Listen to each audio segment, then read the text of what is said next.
Good. Okay, we're ready to get started with the estimating hail seminar here. And I know I'm talking again. I'm Tommy Clayton. I'm the president of the National Alliance of Paintless Dent Repair Technicians. And we're starting to put this on.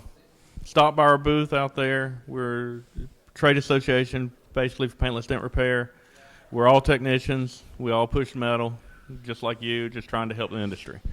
And that's what we do with some of these seminars. We'll have these hail estimation DVDs at the booth, which Tom had produced several years back.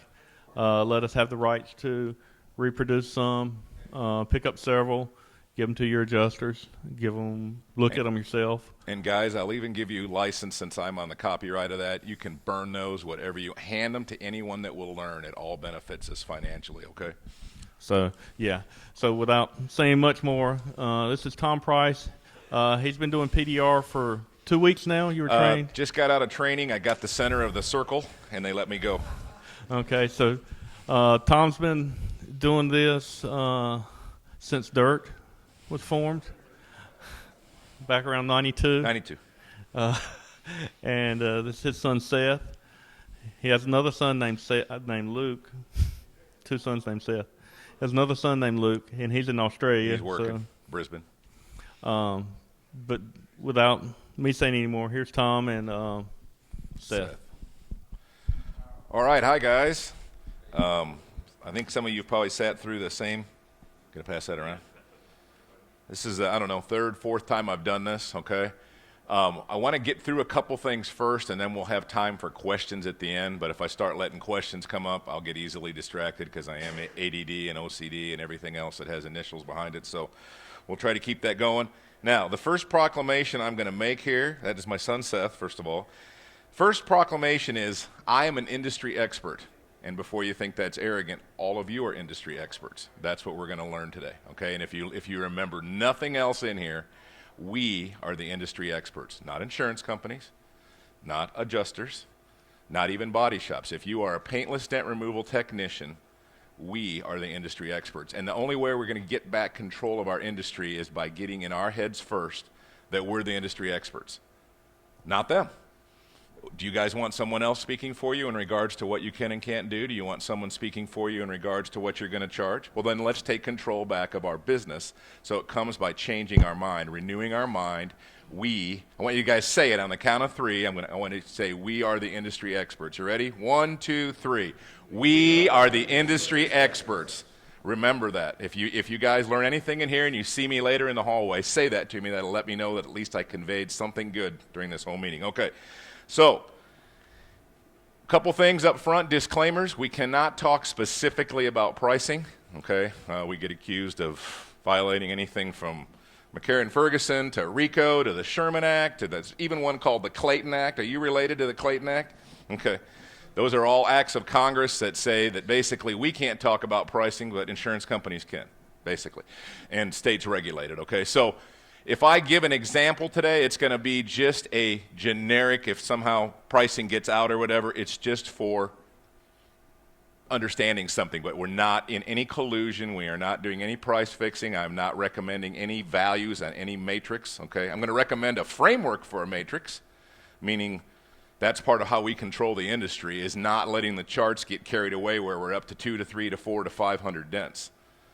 That is actually very anti-productive or unproductive. Okay, so those DVDs are available out. Like I told you guys, burn them. Now, there's something I use in regards to adjusters. I am a Christian, and I do follow what they call the golden rule, which means do unto others as you would have them do unto you. Okay, so whenever I meet an adjuster, I am that way. As soon as, if it gets pushy, back, then I respond in kind, at least, but I'm loaded for bear, but I'm not going to run over anybody out of the blocks, okay? I'm going to wait and see how they respond. And hopefully they're there, and, if everything's documented, everything's circled, you're confident about what you're doing, you're not lying, you're being honest, there's the actual documented damage is on the car, then you're going to be good. Then it's just a numbers game, okay? And then people may get off topic on that, but at least have if you're going to do a supplement, guys, have everything correct. I always have the car pulled inside, wiped down, circled.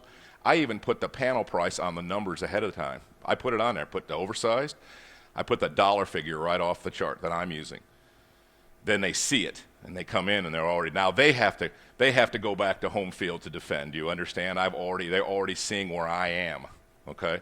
So anyways, Seth, roll through a couple of these slides, and I'll comment real briefly on these. We can't really specifically maintain industry pricing standards. There aren't really any as far as that goes, and I can't talk about specifics, but optimize your earning potential. How many of you in here do PDR for a living, first of all? Show me your hands. Okay, most guys. All right. Second question is, how many of you do it for profit? I do. Now, if you're a 501c3 or 501c3a or whatever, you're in the wrong business, because I'm in this business to profit. So I don't wake up, I do not wake up any morning of the year, I promise you, I don't wake up and the first thought is, how much can I save the insurance company today? That thought never occurs to me. How many do you see of them go out chapter 11 or chapter 13? It doesn't happen.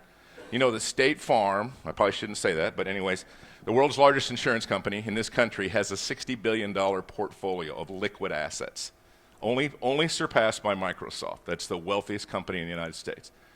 So they're not going to go out of business, and I'll give you some statistics. Over the last 10 years, all of what they call catastrophe occurrences, which includes earthquake, tornadoes, hail, wind, fire, average about $25 billion a year.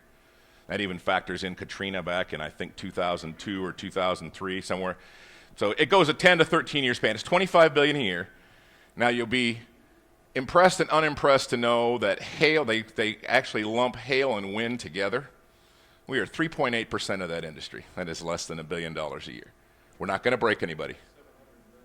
Yeah, we're not going to break anybody, okay? So when they're arguing, adjusters, sometimes you're like, is this your 401k we're arguing about, or is this somebody's, you know what I'm saying? Because they take it personal, and they want to, like, you know, this and that and this and that. So again, if I can save the insurance company money by the benefits of paintless dent removal, that's great. But I don't wake up with the idea in mind of how much I can save them. I'm the independent businessman. I have to maintain a profit to stay in business and do their cars, okay? So again, where does that lead back to? We are the industry experts, not them. Okay, roll through this for a second. All right, what you need to do. And this is what adjusters can't do. Estimate vehicles indoors, okay? They're usually stuck doing them outdoors or under a tent. Sometimes you'll see them try to hold a line board up, the ones that actually care. Sunlight is not your friend. I will never ride a car. Somebody asked me to ride a car outside, and this is what I tell them. It's more than $1 and probably less than $20,000. If you give a number, it's twice that when it comes inside, always. So don't be stupid. Let's be professional. And this is your chance to get them off the hook, too. When they come in to look at a car and they see all your hundreds of circles, and they start to have a heart attack, especially if they're the ones that wrote the car the first time, say, you know what? I would have only seen 21 dents on that panel outside, too. But there's 62. And so we're up 2 on the chart. And you understand? You're giving them grace. You're giving them an out so that they don't have to. You're not forcing them to be a jerk at that point. You're giving them an option to go, yeah, you know, I looked at this. It's even on the, says on the estimate, you guys have seen this sometimes. Looked at in the rain, looked at snowy, couldn't see, it was dark at night. They give all those disclaimers. Because remember, here's what they're paid to do. To say they looked at the car, to take pictures that don't show anything. You guys have seen them. There's no dents that show up in their pictures unless you're doing hail down in Sweetwater, Texas or something, okay? So they're just documenting the car, and then they're playing a little game, which is not technically legal, but they're playing the cash-out angle. Now, the same thing they accuse us of don't be putting down panels that aren't damaged, don't be writing down for R&I, all that. You guys realize in most states' laws, now insurance is regulated by state, just so everybody knows. So don't ask me who to see in your state, because I don't live in your state, most of you, okay? Some states it'll be Department of Insurance, some will be the insurance commissioner, okay? So the point of that, totally lost my train of thought. What was I babbling on there, guys? I will rabbit trail myself. Okay, so I give them an out whenever possible and see how they relax when I say that, okay? And quite often you'll see the look of relief like, oh, good, he's not being a jerk to me.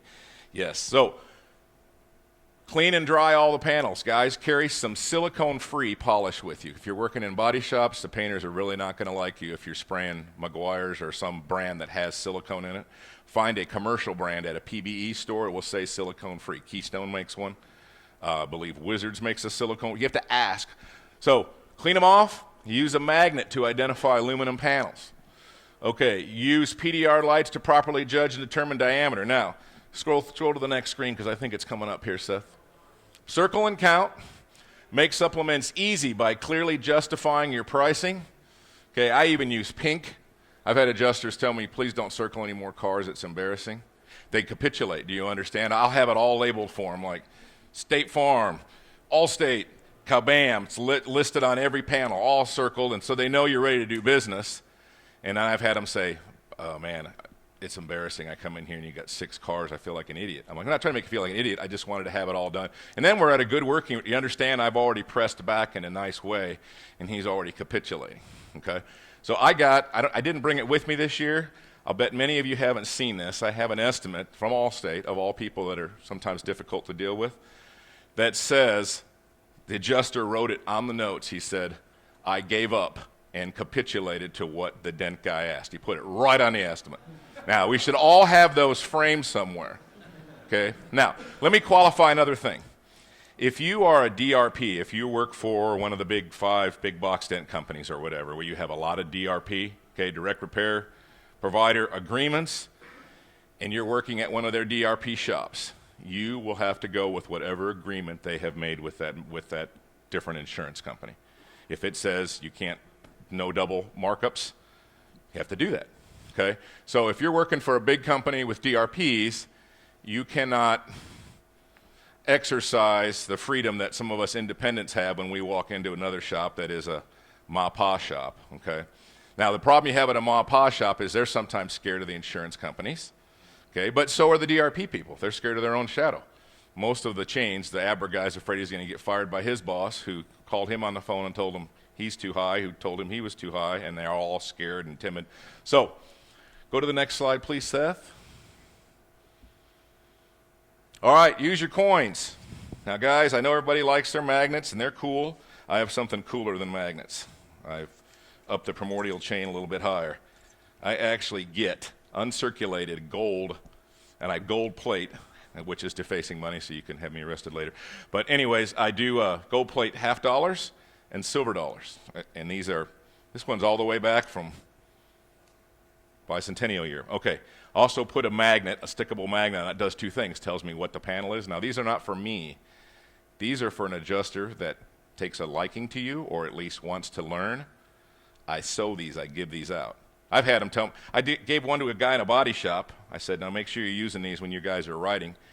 Came back, he had it in his coin collection in his shop. He's like, can I have another one that I can use? And I'm like, they're legal tender, but gold plated is, they will hang on to this and they will remember you. And remember, every one of these oversized that you hand out, these cost $5 to get them, to buy them uncirculated, have them gold plated, maybe $6 with a magnet. These are a little bit more, okay?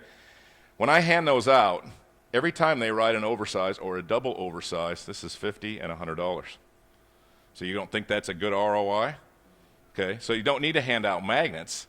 Got to stick a magnet on it. This adjuster will keep, I've had them bring them back to me the next year if it hails in the same market. It'll be all worn off from their fingers. Because I'm not industrially gold plating them because gold is a lot more expensive than it used to be. The gold will be worn off and they'll go, can you get me another one of these? They carried in their pocket all year and they wrote oversized with it. Do you know how many thousands of dollars that sewed into you and I? Into our business, okay? So go another step, okay? You can get them just like this. You can sometimes even find them gold-plated right on eBay. And I charge for these guys, this is called a double oversized or a supersized dent. I charge anywhere between $80 to $100 on these, depending on where I am. Again, I can't use a specific number, but I'm just saying I use it more than this. Now, you guys know the rule on oversizes, right? A nickel outside is a quarter inside, always. It might even be larger than a quarter. And my Hale partner, Jim Cicchello, brought that to my attention a few years ago. I was eyeballing cars, and he goes, get a coin out of your pocket. Every dent that you just said was a nickel was a quarter or bigger. I'm like, no, you're crazy. He was exactly correct. I had gotten sloppy and was costing myself 1 down on the chart by just looking. You got to remember, if there's any distortion around when you have your light, always look at them with the light on. If there's any distortion, it's the next size up. It's past that. So keep going. Coins will make you money by keeping them with you. Recalibrate your eye, what I just said, to the size. The dent is actually being, size the dent actually is by occasionally using your coin. Something to remember, the dent only has to be bigger than a nickel to be in the quarter. You guys understand, anytime it's bigger than the lower one, it's up into the next part on the chart. Okay, so look, I don't like using charts, but you know what? That's become kind of an industry standard, and you have to have some reference with some of the companies, okay? So let's use it smartly. You can still make money on the chart if you're not capitulating or just being lazy. All right, and the same thing I said earlier, nickel outside is a quarter inside. What's the next one, Seth? Averaging your sizes. So what would this be on the chart? What would it be? Which category would it be in? It's showing you the numbers. There's 35 halves, there's 52 and a half quarters, there's 60 or 70 nickels, and what is that on the chart?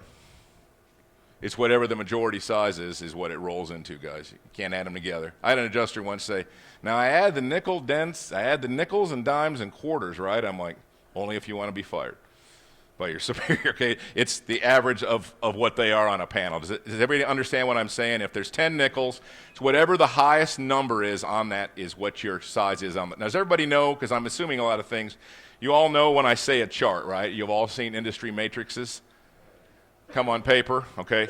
This one is something we'll talk about later. This doesn't have actual values, but it shows what I think educated dent guys, we need to start taking back control of the chart and removing extreme damage, because there's no money to make extreme damage if you list it on a chart. And it gets down to, if you guys do the math, like $2 to $3 a dent when you start getting up into those numbers, which is just stupid, okay? So you work harder and you make less money. That's not how America was founded. You work harder, you make more money. So the charts have gotten backwards.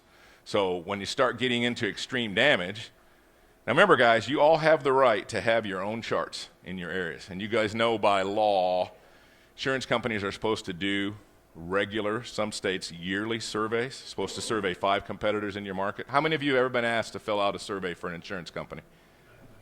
How many? 2 or 3? Tom Harris might have. I was asked once years ago by State Farm when I lived there, and I said, I don't have an hourly rate, and if you saw it, you'd pass out. That's what I told the guy. Because he's like, well, Wizard was $85 an hour. I'm like, if you want to know what my real hourly rate is, sit down, because it's not a publishable number, okay? I'm not going to be boxed into. Look, for those of us that chase hail, you guys know, you see your number looks real good up here, your gross, and you get down to your net after expenses, and you get down to item 29 on your tax form, and you go, maybe I should have stayed home. It looks great on paper, okay? You know, we all go around, oh yeah, I mean, I made 200 grand, you made 80,000 by the time you were done. I'm just telling you. That's what it is. Look on your taxes. If you think you made 200 grand, you might have grossed 200 grand as a number. You made 80.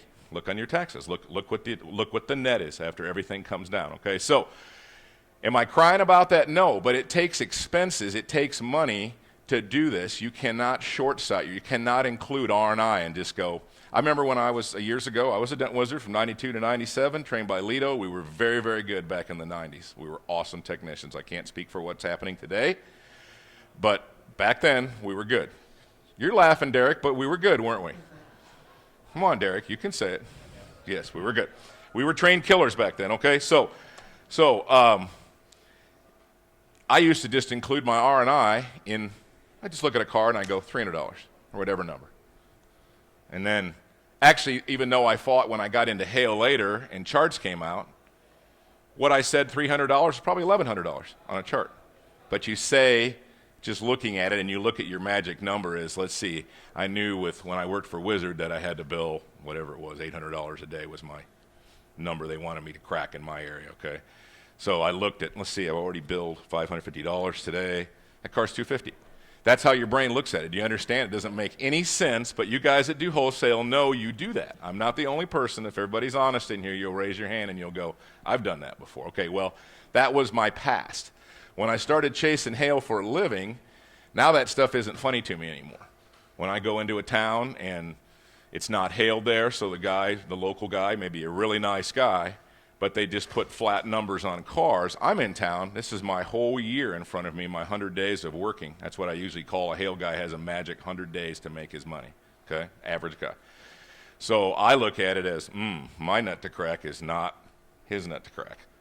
He's got 250 days of this, 300 days of this coming in, work days. I got 100 days. I got $100 a day at a hotel, another $50 in food, gas. Okay, if you think you're staying on the road for less than $150 to $200 a day, you're homeless. You're living under a bridge if you think it's less than $150 to $200. That's what it costs in the United States to stay in a hotel where you don't get bed bugs and eat something other.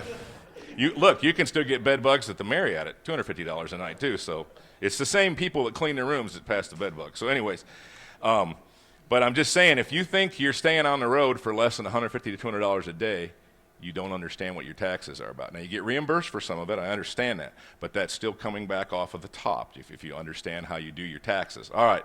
I'm getting distracted. Seth, read some of these to them, or they can read them. Don't forget. All right. So we have hood, hood liner, deck lid, hatch and lift gate, deck lid trim. That includes upper and lower sometimes for different insurance companies. Entertainment features, sunroof and the frame. They have separate things for glass and the frame, of course. And there's belt moldings, headlights, taillights, bumper covers, trunk liners, side mirrors, antennas and shark fins, rear glass, fender liners, door panels, grills when attached to the hood, quarter trim, door handles, and obviously with some of the weirder cars out there, there's a lot of other weird things you have to take out as well. So back glass on pickup trucks, I almost always take that out if it's a ribbed roof. Okay. I've gotten door glass on a few cars too. The whole glass, the door frame, everything. We got crazy R&I this year for doing really damaged cars. But again, the reason that happened, is Jeremy in this room? Jeremy Taylor? He's not in here. Okay, that's who I worked for in Denver. I trained Jeremy in 1997. He is not afraid to ask for what he needs on a car, and I like that. And I didn't train him in that. Back in the day, I just trained him in the craft of paintless dent removal because I didn't really know much about the hail business. But he went up, and we did, if some of you worked the cars in Denver, they were beat to a pulp. They were actually, the PDR is worse than the conventional number. If that makes any sense to you, it could be written at $15,000 for conventional. The PDR damage is $25,000 if you did it that way. If anybody wrapped their head around what I'm trying to say is, a roof that costs $2,500 to replace, it's $5,000 worth of PDR damage. So you kind of got to go, wait, what? Okay, well, so we picked through those cars. We were working for a body shop that didn't like to paint cars, which is always strange to me because I reminded that guy every day. I said, I passed a body shop on the way here. They actually paint cars. Maybe we could send them down there. That was a joke, guys, if you didn't get that. But body shops always say, I don't want to paint anything. I'm like, isn't that what you guys do, that big booth, $60,000 booth, and got all the ISO stuff? So anyways, we did some Highline cars for a big construction company. Don't use them because they make too much money. They all drove Volvo XC90s.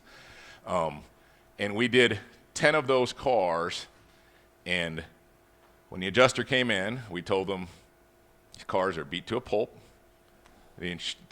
Your insured that has these 10, the construction company, does not want to paint these cars because it will devalue. And this was a smaller insurance company where they're not going to argue diminished values with me. They just want to take care of their claim. Do you understand? It's a higher premium you pay during the course of the year for some of these small companies, and then when it comes to the claim, they'll actually pay to fix your car. What a novel thought.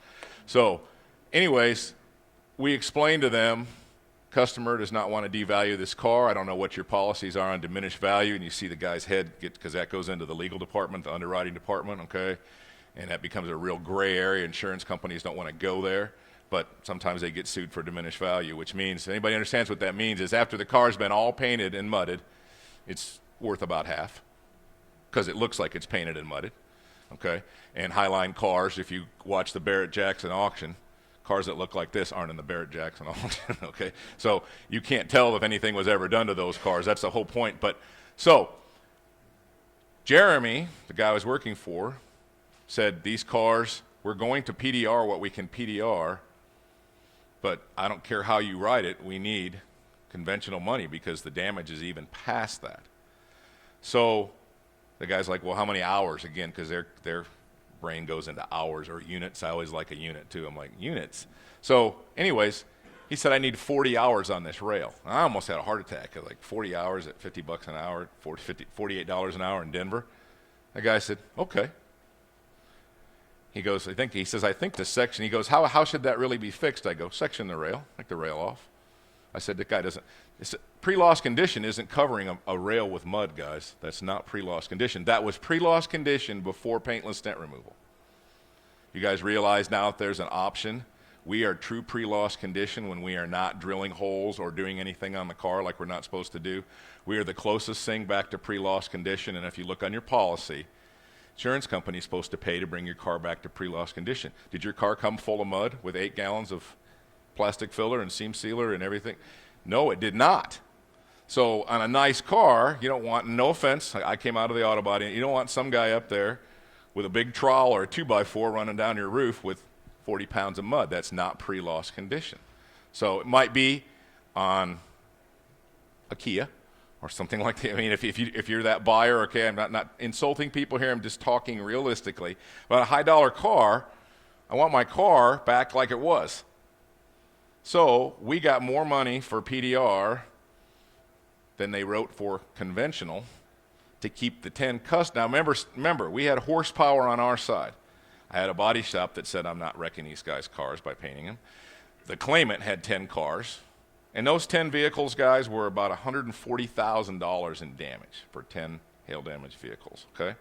So we converted them over into PDR, and that's their ball to call. The adjuster wrote it, body, knew we were doing paintless dent removal, signed off on it. There's no fraud in that whatsoever because the insurance company, he knew what he was doing, but he had to write it in units, you understand? So he's doing, that's his deal, okay? So the point is, some of you are going to think I'm a liar, but I'll show you the estimates on my phone afterwards, which I did not get loaded to this presentation because I'm not an iPad guy.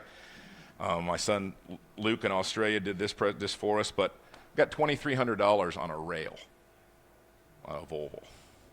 It's 40 hours. That's 40 hours. And then I got paint and materials and then 6 hours of paint time. So it was 20. Now, some of you guys did cars in Denver for less than $2,300 the entire car. You don't have to raise your hands. I won't make everybody do the walk of shame. But those cars are being done for 20 cents on the dollar in Denver, okay?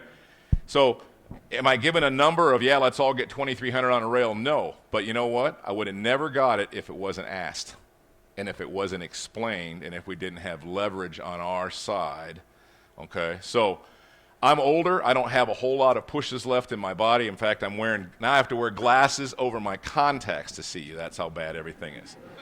So people are like, is that another pair of glasses? I'm like, this is the glasses over my contacts. So anyways, there's not much left, torn rotator cuff, so I have to start to work smarter, not harder, okay? And I'm transitioning into working for a larger company in this business where I have to be probably a little more tactful than I was as an independent, okay? I don't want to say I'm cowering, but whatever the chart is for our company, I'm going to get that. But I'm going to get it in a nice way, and I'm going to get it because we are the experts. Why does an adjuster tell you what should be PDR? Or a guy in a tent will do it for $150. Well, it's not at the tent. The customer brought it to me. Okay, here's my chart. Did you do a survey? No. Well, then how can you say my prices are out of line? Good point, isn't it, Tommy? Did they do their diligence? Did you survey me? No. Should PDR be priced differently in Northern California than it should be in Oklahoma? Yes. Cost of living is totally different up in Marin County, California, than it is in Oskaloosa, Oklahoma, or someplace like that. The auto body rate's different. It's in the high 30s in Oklahoma. It's $70 to $80 an hour up if you were doing hail, if there was hail, in Northern California. So how does it all get lumped together? Does anybody ever ask questions of why that is? Why is it $75? Why do you start at $60? Why do you start at $50? Who said this? Oh, well, we have a company that, well, that's not, you can't, I am your repairer right here. I'm representing the body shop who's representing Mrs. Jones, who will be happy to call her local agent. And they have 10 cars insured and farms and boats and planes. So do you understand how when they want to start one-upping you and they say stupid things to you, like somebody else will do it for that, I'm not that guy. Unless I'm working at a DRP shop, then I got to, whatever rules they have. Is this making any sense to anybody? Or am I the alien? Okay. All right, go on, Seth. Oh, one more thing. Additional R&I. Did you know that you can remove and replace, and you guys will like this, the adjuster? I R&I the adjusters at some sites. I remove him, and I don't reinstall him. I just remove and replace. I R&R the adjuster. If you're at a body shop, and that adjuster comes in and it's being a pain, and your body shop has any horsepower and they're not afraid of their own shadow, they can call their company and say, please take the adjuster out. He's not even using your own industry chart correctly. So I have R&R'd adjusters before. So it can be done. I'm not trying to say get into that, but the ones that don't want to play ball, don't want to count, don't even want to play by their own chart, have your body shop or the customer call and say, we're having difficulty with you guys, do not want to pay my fair market value on this car. And boom, you'd be surprised what you can get done. So remember, R&I or R&R, you can actually, in some cases, get rid of your adjuster. Okay? All right. Additional upcharges. Now, again, these are hypothetical numbers. These are I don't want to make it look like, because I'm not doing any collusion here, but some percentage should be added for tall or extended roof panels, okay? Aluminum, high-strength steel. If you guys aren't getting extra money for high-strength steel, you know why that is? Because you never asked. Do you think they're going to volunteer and go, hey, you know that car's high-strength steel, I got to give you 25% more? Said no adjuster ever, okay? So, added to areas where glue pulling is. Guys, tops of doors, on 90% of the cars are not open. I automatically just add 25% to them. It's not worth my time if I don't know the car. I'm not going to get out a wedge and pry down the window and look, okay? I add for dents exceeding the size of $1, I add an upcharge, okay? This is just a hypothetical number. Okay, additional charges can be added for corrosion protection. Guys, remember we used to get $10 a panel and they capped it at $30 a car? Now you don't even see corrosion protection. Ask for it. I still do it. I did it when they paid me for it. I did it before they paid me for it. I'm still doing it, and they're going to pay me for it now. Okay? So you don't think that you do 100 cars a year and you get an extra $30? It pays for the trip to Mobile Tech. You got your trip paid for just by asking for corrosion protection. What'd you say? Yep. State Farm is the best about that. If you, right in front of the adjuster, are semi-retarded and snap a piece right in half, they will pay for it. Ask them. Ask them. Say, it broke. This is a 6-year-old car. We're in Oklahoma. It's in the hot sun. Broke. And they just go, yep. Okay. You guys know for all these years, the glued-in Taurus headliners, you remember those? That we all saved? Do you not realize that was supposed to be a replaceable item since 1996? It's in the P pages as a replaced item that every insurance company was supposed to pay to remove and put a new headliner and re-glue it in, and we all took them out and suffered. Tore through them, sat inside paint booths with the heat, trying to get them out, cut our fingers off, put fishing wire, did awful things to those headlights. I chipped a tooth. That's a whole other story, taking a Ford. I'm going to tell you, it's a real dumb story.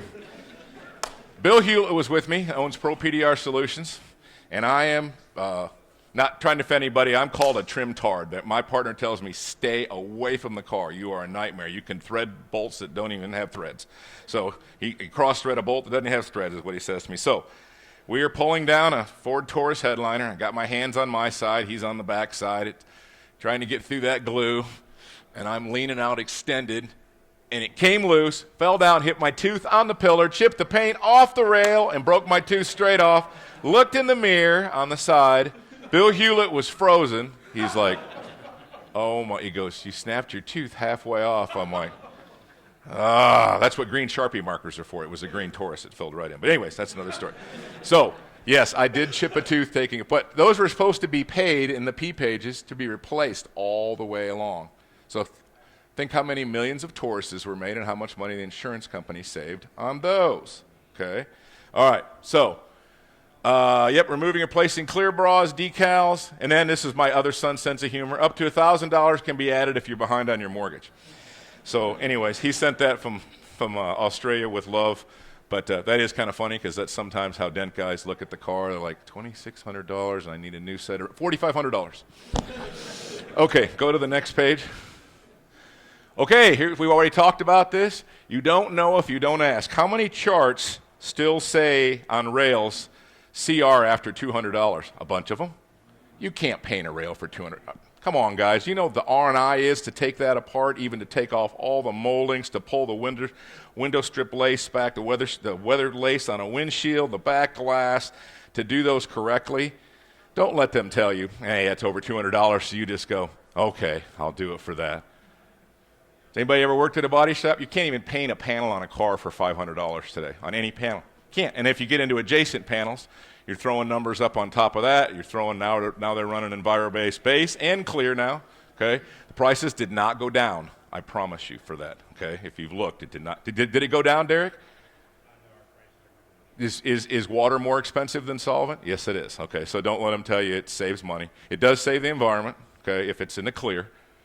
The whole waterborne base thing is a funny joke because that doesn't have any isocyanates in it anyway. It's the clear that kills you, not the base. For those of you that are body guys and have the black plague in your lungs, yeah, okay, I promise you it was not the base, it was the clear. Okay, so you look at beat damage like this, and if you're good at glue, and I am good at glue, I'm going to say that to you, I do it 30, 40 hours a week. I glue crazy, okay? So I'll look at a rail like this and not get intimidated in the least, and I will tell that adjuster, you can paint it, or I want $800, $900, $1,200. Some look at you like you're crazy. I say, well, find out what it costs to paint that.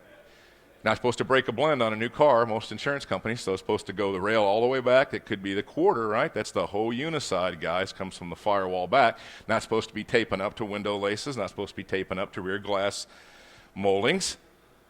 In fact, some of those, if they're the old style, you'd be painting the whole roof and the whole quarter panel on the other side. That's all, not supposed to break blends. That's not pre-loss condition. So why do I say that? Because we are the experts. And if you come out of an auto body background, it helps.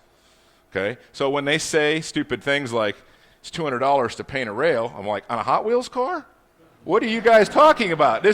The materials are $200, and if you don't think so, you're crazy. It'll cost you $200 to shoot a quarter and a rail and materials and what you're doing. You're using high build primer, if you're using whatever you're using, okay? So keep going here. I'm going to run out of time here because I'm babbling as fast as I can. Don't decline panels based on what you think the price is or what they think it says on the chart. Ask if you want to do it, okay? All right. Click on that, Seth. There's the next frame. How would you price this dent? Somebody say it out loud. What is that? Is that an oversized dent? It's a super oversized dent. Okay. Next frame, Seth. $1 to $5.50, one OS, I would say one super size. Look, it's bigger than this in the picture because I know that's an HHR. My son did that all glue. Okay. And 25% glue pull. Now let's say, oh, only one ARP charge per panel. Okay, well, then go to the body shop. Are they less than me? Are they going to process the car faster? You're paying a rental car every day. Every time it goes to the body shop, it's 3 days for any process they do, guys. It's 3 days cycle time. Anything. Maybe not a molding, okay?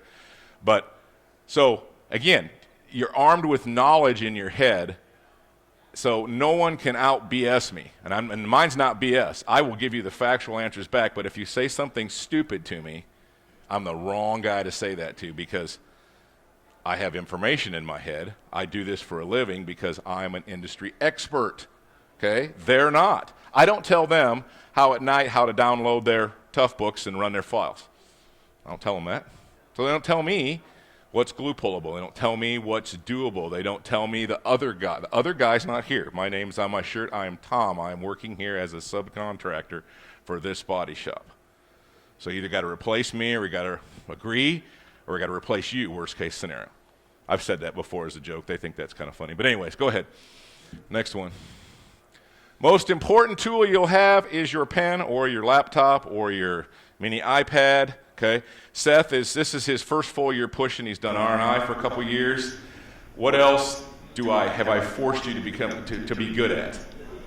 Paperwork is the main thing. You got to make sure you get everything written correctly, all the VIN numbers, everything. You can't just say, I fixed 3 blue ones, a red one, there's a green one that had 4 doors outside, I think you owe me $10,000. You have to have everything labeled, marked, written down, tagged, and VIN'd and everything. But you understand from being trained by me and being in this business how to write a correct estimate, how to get oversized dents, how to get double panels.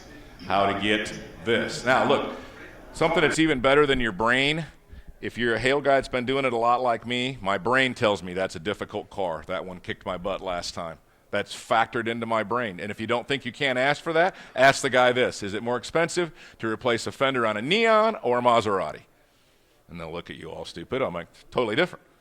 Okay. I worked in Atlanta at a body shop, and you guys remember the guy that got Derek on him. The guy got kicked out of the NFL, Pac-Man Jones, for being a stupid idiot. Okay. He wrecked his Maserati, just hit the front bumper cover and the fender on a Maserati. It was $40,000. Now, 5 Neons aren't $40,000 total, okay? So when they say something stupid, say like, well, yeah, a car's a car. No, it's not. No, it is not. Say you want to go outside, I'll kick the fender on a Neon, I'll pay you back. I'll kick the fender on a Maserati, and you pay for that one. And we'll see who paid more for the damage. So, again, don't think like them. Think like a businessman. I'm trying to get – we all complain about the other guy being cheaper next to us. Everybody in here's got that guy, okay, or you are that guy, okay? And if that's the case, I'll meet you out in the hallway afterwards. But anyways, that's another class on beating up your competitors at lowball. But let's try to educate each other. Look at your neighbor right now. Look at your neighbor next to you and say, I'm going to write better estimates so we all make more money. I'm going to be knowledgeable, because everything you do in life is not unto yourself. Okay, we are all interconnected here, okay? We're competitors, but we're friends down at the show. All the mean things everybody said on the internet, no one says them to me in person. Okay, but they said them to me on the internet. Okay, so we're all friends down here right now, okay? So let's pretend that we're all friends, okay, and that nobody's lowballing, but let's look at each other and say, please be an industry professional, because you're costing me money when you're not. And then look at yourself in the mirror and say, please be an industry professional. Look yourself in the mirror and say, I'm in business to make money. I'm in business to do a good job. Guys, I'm living proof you can do a really nice job on cars, and I try. God is my witness. I do every car like it's mine, okay? Do I do cars like they're mine, John? Am I making any of that up? Do I do a nice job on cars? I take that real serious, don't I? Take it just as serious as making money. But you can do both, okay? You can continue to do what you're doing. I'm just trying to get everybody here to think. We're the industry experts. Let's ask for our money. Now, we got 10 minutes. Is there anything more here? All right, using these tools, blah, blah, blah. Okay. Questions? Okay, and if it's something real specific, like you need to know, what the access is on an Opel Farina from 1963, I won't be out in the hallway afterwards for that one. But if you have a general question in here, ask away. Hi, Mr. Renner.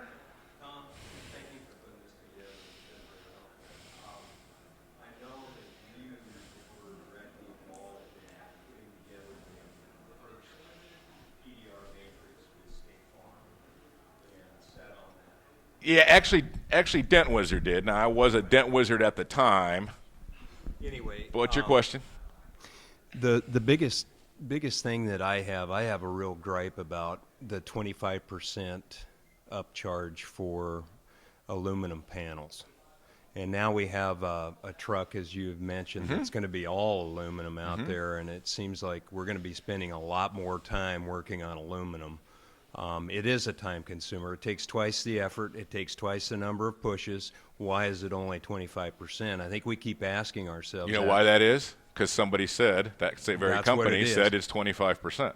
Do you have any ideas of how maybe as a group, our NAPDRT group or whatever NAPDRT, PDR Nation, I'm going to lay them both out there, guys. The more you join organizations that care about the integrity of this industry, the more we have a collective voice in not letting, and I'm going to throw names out there, Lynx, Dent Wizard, different people speak for us that are sitting in board meetings telling them aluminum is only 25% more, because they think if they chiseled it from 50 to 25, they're going to get the extra work. You guys realize every time a dent company makes a bargain, goes across the board, doesn't just like a DRP.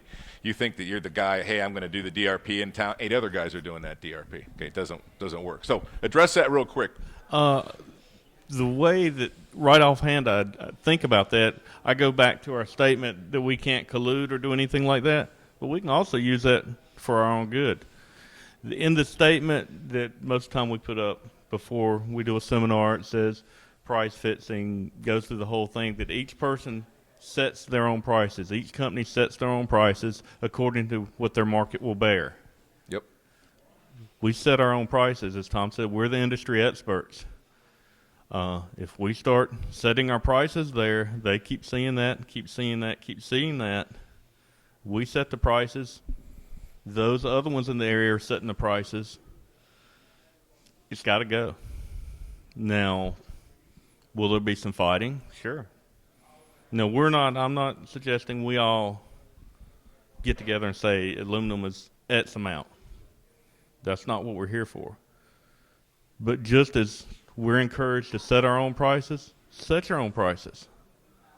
Ask for it. As Tom said, you're not going to get it unless you ask. So directly to your question, you know, when the charge came out 15, 20 years ago, that was a gal named Trish from Dent Wizard that she takes credit on LinkedIn as bringing the charge to the industry like that was a good thing. Now, I understand why it got done, okay, but it's never a good thing when you let somebody else have back control of a matrix that you can put numbers into, okay? You understand? It was meant well. I'm sure State Farm came and said, we have 5,000 adjusters. How do we get them all on the same page? Here you go. And it meant well. Do you understand? You see where that got us? Now, you can still make money off the charts. The point is, Rick, aluminum was 50% when that started. Did aluminum get half as easy since then? No. Do you understand? But how did it get that way? Somebody spoke for our industry that was not a technician. So you have to be a little bit militant back that we're the industry experts. Why is someone else speaking for me? Are they here fixing this car? Well, Dent Wizard, Rick Renner says, or somebody, well, no, he's not here. I am your expert. I'm repairing your car. My experience says this. Okay, so yes, it's a grassroots thing. But do you understand how we have to declare at least we're the experts so we can get that in their minds so the pushback can start? Does that make any sense? You got to start somewhere. So join an industry association. There are people that are working on frameworks for not having. Every time, I remember a few years ago when it came out with the new 300 to 500 dents on somebody's chart, and I'm like, that's not helpful. That is not helpful. You're down to $3 a dent, guys. It's stupid. It doesn't make any financial sense. Before that, when you capped at PDR and you had a conventional number, that was your land to say, no, that's 1,900 or whatever. Do you see what I'm saying? Now, the more you put, let's put 5,000 dents on a chart and work for 22 cents a piece. It doesn't make any sense, guys. It has to stop, but it has to start with us not having dumb things. Look at your chart and go, does this make sense? Okay? But remember, push back. All right. What else? General question. Go ahead back there. It's when it's off the chart. When it's off the chart, okay? Well, that's why I recommend getting computerized software that tells you what conventional replacement price is, okay? We have access to that. We were using WebEst. We also use Ding Stinger, but WebEst gives you prices in there, okay? It will even tell you collision prices. So what does it become then when it's off the chart? For me, between wherever the chart ends and replacement value, it's my number. Who's the expert again? I am. I'm the expert. You're telling me it's $3,200 to replace this roof, but chart stops at $1,600. I'm telling you for 26, just giving general numbers, okay? For 26, I can fix that roof. You won't have to paint it. What are they going to say? I'd rather spend 32. Sometimes they do. You know, sometimes they do that to you. They're like, I'm going to teach you a lesson. I'm like, that was really great. Now the car's 10 pounds heavier. Took another week. It's sitting over there looking like this. That was an awesome choice. It's not pre-loss condition. You wreck somebody's new car, you wouldn't like that done to your car. Cars came with vinyl tops as an option, not to be full with mud like a vinyl top again, guys, okay? That was an option. All right, did that answer your question a little bit? Yeah, so again, it goes back. You know what? I come out of an auto body background, so you can't tell me that a hood costs $83 and it costs $122 to paint it. And I'll be like, no. So what's your question? Uh-huh.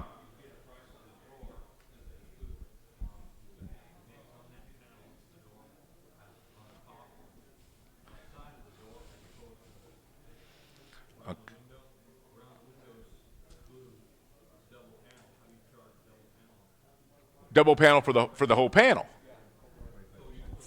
Sure. He sure is. They're not separating out square footage or up to 3 square. No, it's the whole door. Look, guys, I look at side panels when you have that light. I call that free money, guys. $7,500 on every. If it's on the top of a door, it's $93.75. I round it up to 100. You know why? Because they round it down to 75. I had an adjuster ask me that. Why do you round up? I'm like, because you round down. What? Why do I got to round your way? I'm the guy fixing the car. I mean, seriously, you guys laugh, but you got to start thinking correctly. My mind thinks correctly. When they say something stupid to me, I engage them nicely, but I will never yell at you, but I'll use, what did I use during your training, Rick? Sarcasm to get your point over. Like, are you going to keep holding that hammer like that for 3 more days, Rick? I'm not going to yell at them. I'm not going to smack them, but I'm going to use that back when they say dumb things. I'm always nice, but when they say dumb things to me, I'm going to say something twice as dumb, but mine actually has facts and statistics behind it. Do you understand? So you cannot say anything. You really can't. An adjuster cannot say anything to me that stumps me now. I've been doing this too long. Too long. And, guys, when you go to a body shop, find out how much horsepower they have behind you. How much are they willing to stick with it? Because they're going to get lied to by every insurance company is going to say, your dent guy is higher, and he's supplementing at 22%, and you're risking your DRP status. They say that to your body shops every week to intimidate them. Okay, because they're afraid of their boss, who's afraid of their boss, who's managing the $60 billion in assets. Okay, so did they not realize that dent guys, we go out and eat at night and talk about them too, like they talk about us? So I go out and eat. I go out at night and I go to Tom Harris. I go, Tom, they told me that I'm supplementing higher than 20. He's like, they told me the same thing. And then I'm eating dinner with somebody else, Rick Renner. He's like, they told me the same thing. John Dunscombe told me the same thing. Derek Osborne told me. Okay, they're all intimidating you. Don't fall for, say, look, we eat dinner and talk about you just like you're talking about us at night, how dumb we are. We're talking about how we're not as dumb as you think we are at night, okay? So, go ahead. How do you overcome some insurance companies handling the rail and the quarter panel on some of the newer vehicles and capping and separating the same price? Most of them keep, that's an awkward question because I like to keep them separated, but for painting purposes, they're really all together, okay? But if they have them on the chart that way, I like to do it because you're getting your money twice in essence if they agree to that, but I can't argue from an honest standpoint any other way because if they're really painting the whole panel, it is together. So the answer to that is I hope they keep them separate, but if they don't, I can't. That is one procedure technically when they do that. You're not supposed to break a blend, okay? You're supposed to paint the entire panel. So I guess just hope. I just always say this. I just say, oh, on my chart, I mean everybody's chart that I use, it always has the rail separated from the quarter. Just act like that and go on and hope they don't go, oh, because he just said that about the paint on the other panel. So if they wanted you to keep that whole panel together, roof rail and quarter panel, would you just charge 25% for the whole thing? Yeah. What? Yeah. Why not? We charge 25% on most quarters anyway, in addition. Yeah. Yeah. Almost every quarter I still charge for the sail panel as glue, so it all goes back in. I'm going to be gluing up there. I'm the expert. Who's the expert? They're not the expert. I'm the expert, and guess what? This is really important too. Not just talk the talk, you got to be able to walk the walk. So I can turn out a product that I tell them I can turn out. If I tell them that rail's $1,800, I can make it a flawless $1,800 rail. I promise you that. Because they're always worried about we're going to have to paint it when you're done. Say, no, I'm not that guy. That guy's $300 plus paint.